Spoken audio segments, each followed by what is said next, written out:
And then for the last part of this workshop, I will be focusing on emails. So emails, we send them, we get them every day, they can get lost. It's very easy to be overwhelmed with emails from ads, from professors, from internships, from all over the place. So hopefully in this part of the workshop, you're able to get some of the tips that have allowed me to be a little bit more proficient when it comes to emails. So I'm actually going to exit from this. And the first thing that I want to show y'all is when you are buying things online and you automatically subscribe to a newsletter, and then you start getting bombarded by weekly ads, and they start cluttering up, and you start not seeing emails because you're so bombarded with emails. That can be a problem. So there is a solution to fix that. So let's say I get this ad campaign from a purchase that I made, and I am over. I do not want to receive this ads anymore. I do not want to receive these emails anymore. One thing I can do is you go to the email from the company, or whoever sent it to you, and you scroll all the way down, and you see here it says privacy, unsubscribe from the company, or unsubscribe from an, another company, or what it would say something about unsubscribing. And when you click on that, you're actually able to go into the settings of the different companies, and you are able to select if you want, depending on the company.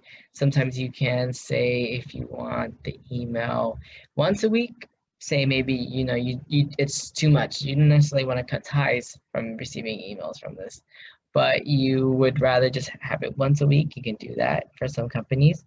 Um, Other ones, you can completely unsubscribe from everything, which sometimes that is something that we're looking for. So that's just the first tip that I wanted to give y'all, which I have here as tip number 2, but I'm gonna have as tip number 1, just because right now with a lot of what we're buying is online, and we're subscribing to things and uploading things, it can get very um, overwhelming, the amount of emails we get with ads or different things like that.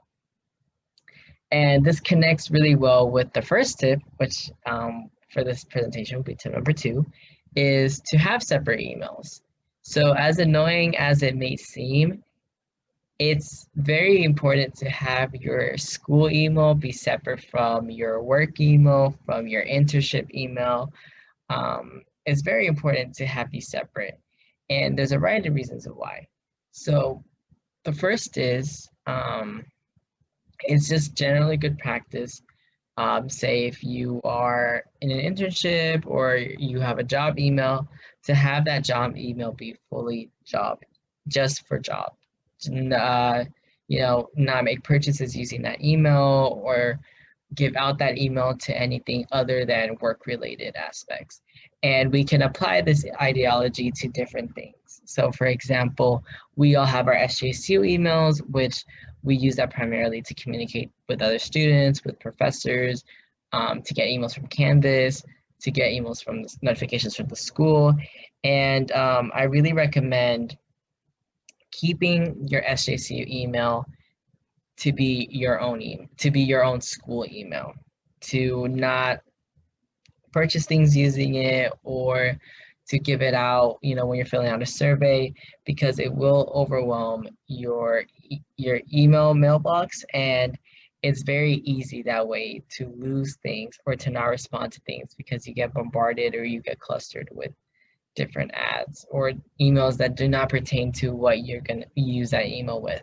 So I really recommend creating a private account, and your private email account be completely for just online purchases, subscriptions, and stuff of that nature, where you want all that stuff to be where it's your personal email. You can check it, occasionally, and see, what's the update on things. But to keep work and school emails separate, and even work and school emails separate from themselves as well. And the last tip is I'm going to show you how to program emails. So a lot of times as students, we are working late at night, or we have to, at one point we have to email someone in the moment. And it can be, sometimes we forget because we're doing so many things, and it can be stressful to remind ourselves, oh, I have to email this person at this time, or oh, I'll email them later. But there's a way for you to program emails for them to be set at a specific time and date. So I'm actually going to exit this and go back to my screen. So I'm going to go to create a message, and sorry that my thing is in Spanish, but it's basically the same process.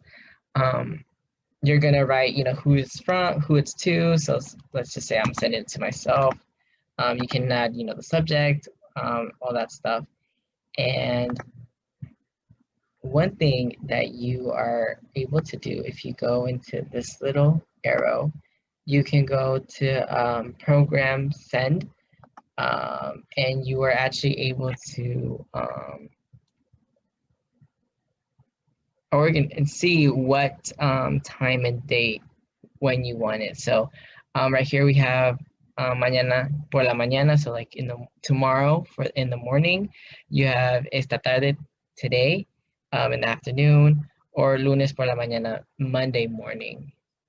And you're able to also click here and like click on the calendar and select the time and date. So again, I apologize for this being in Spanish. My personal email is in 2 languages, which if you want to do that, you can do that in the settings. So this actually really helps when you are you're doing assignments at like 1 a.m. and you don't want to email your professor at 1 a.m. You can program it for 8 a.m. So it allows you to also like say, like if there's emails throughout the week that you have to send out, you can already write them, have them programmed, and then have them be sent when you want them to be sent. So, and you can also use this capability to remind yourself of things. So say if you really need to be reminded of something, you can't miss it, you can also program an email to yourself and be like, hey, do not miss your whatever. But I use personally program emails all the time to professors, to work, and to different aspects. So just to repeat our learning goals, the first one, understand how to use Google Calendar, Google Drive, and email filters to the fullest assistance capabilities. The second one, recognize the importance of being digitally organized. And the last one, to develop your own digital organization system. So ultimately, take the tools that I gave you and use the ones that are going to be the most beneficial to you, because organization looks different for every single person. So maybe you don't need to use every single thing that I gave you in this workshop. Maybe you just need to use some of them. So it's very important to be able to recognize what works for you and what does not work for you. But that being said, digital organization is going to be a part of our future, and is a part of our future now.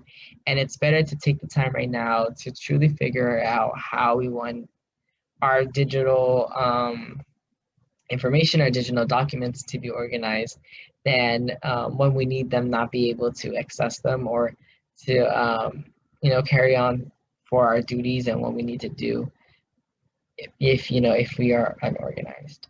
So, but yes, thank you so much for attending this workshop. I hope that it was informative. I hope that y'all were able to learn a couple of new things, and I wish y'all the best in your digital organization journeys. And thank you so much.